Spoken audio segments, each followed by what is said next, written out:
In this video, ating pag-uusapan kung paano ba mag-deposit o mag-send sa Cbank gamit ang GCash.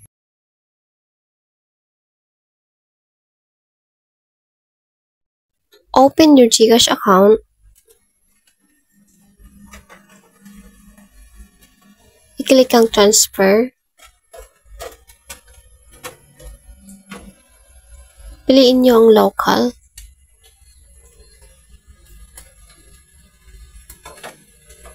Scroll down nyo lang.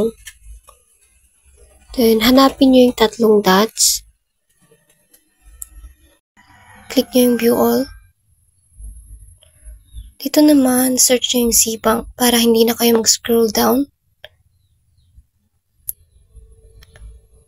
Then, click nyo yung Cbank.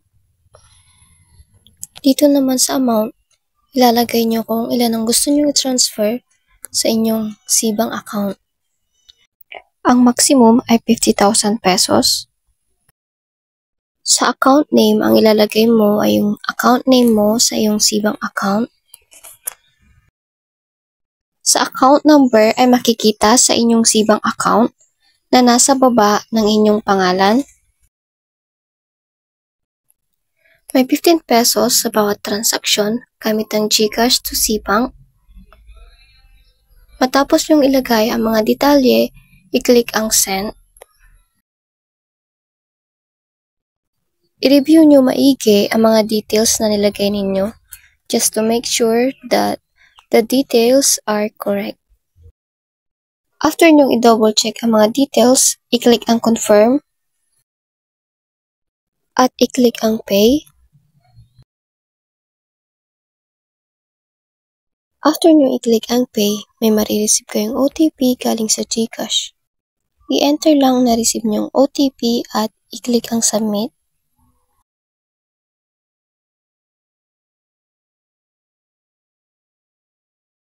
After clicking submit, makikita nyo na ang inyong resibo, which means successful ang inyong transaction.